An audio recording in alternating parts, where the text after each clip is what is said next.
बिस्मिल्लाहिर्रहमानिर्रहीम। अॼु जो असांजो लेक्चर आहे चैप्टर नंबर 8 इन फस्ट ईयर क्लास, जंहिंजो टॉपिक आहे वेव मोशन एंड साउंड। सभ खां पहिरियां असां डिफाइन कंदासीं वेव छाखे था चऊं, मोशन छा आहे एंड व्हाट इज़ साउंड। पहिरियां अचूं वेव खे सवली सिंधीअ में असां चवंदा आहियूं लहर।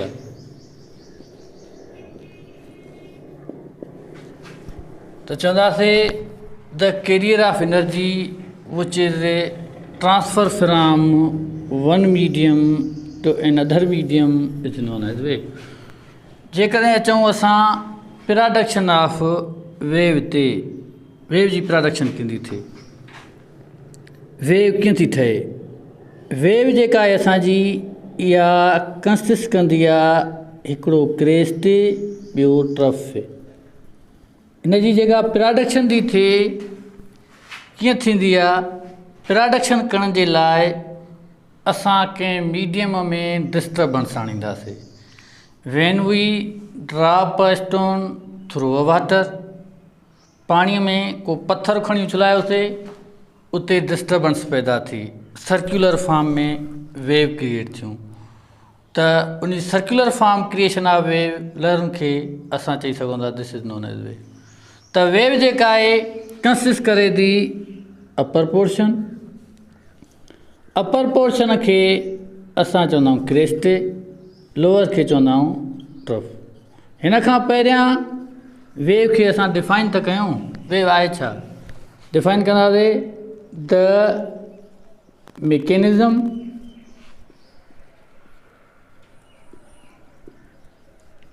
इन विच energy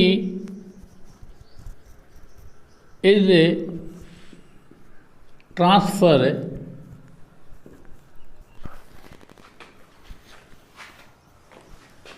from one medium to an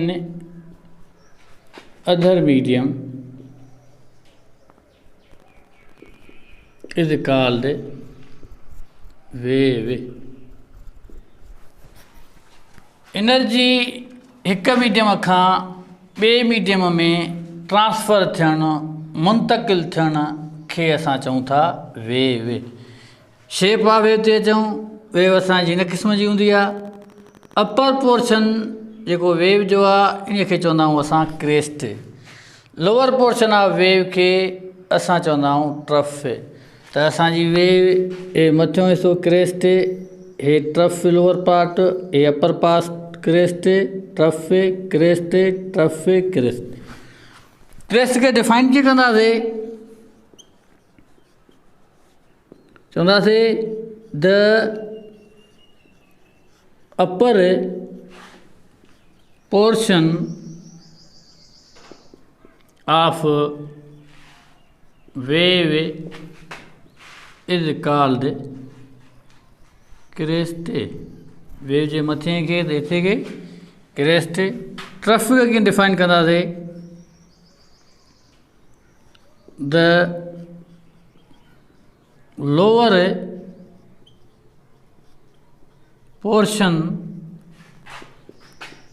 of wave is called trough. जेको हेठियों हिसो आहे हिनखे चवंदासीं ट्रफ, हिनखे क्रेस्ट। उनखां पोइ कुझु ॿिया बि हिन जा पार्ट आहिनि। हिन पॉइंट खे असां जेका क्रेस्ट वारी आहे इन खे इन अदर नेम पाण चवंदा आहियूं एंटीनोड।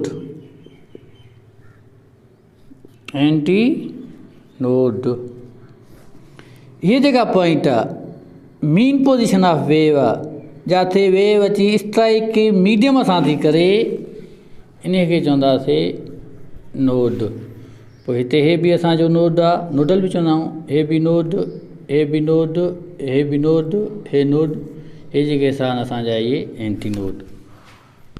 इन खां बाद इहा एम्पलीट्यूड बि थींदो आहे। हिन में एम्पलीट्यूड चवंदा आहियूं असां, it is the maximum distance from mean position to extreme, हितां खां वठी करे हेसी ताईं हे वारो जेको डिस्टेंस आहे हिन खे चवंदा आहियूं असां एम्पलीट्यूड।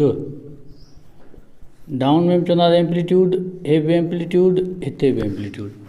इहा आहे असांजी वेव। वेव खे जेको डिनोट कंदा आहियूं असां, ज़ाहिर कंदा आहियूं, उहा सिंपल आहे असांजी लैम्डा। उनखां पोइ ईंदासीं साउंड। साउंड खे सवली सिंधीअ में पाण चवंदा आहियूं आवाज़ु।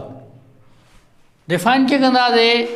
It is the sensation of hearing, ॿुधण जे आवाज़ खे आवाज़ु चवंदा आहियूं।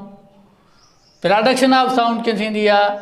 प्रोडक्शन कंहिं मीडियम में मुदाख़लत कयूं या हिन खे प्रोड्यूस करण जे लाइ केतिरियूं शयूं ज़रूरी आहिनि।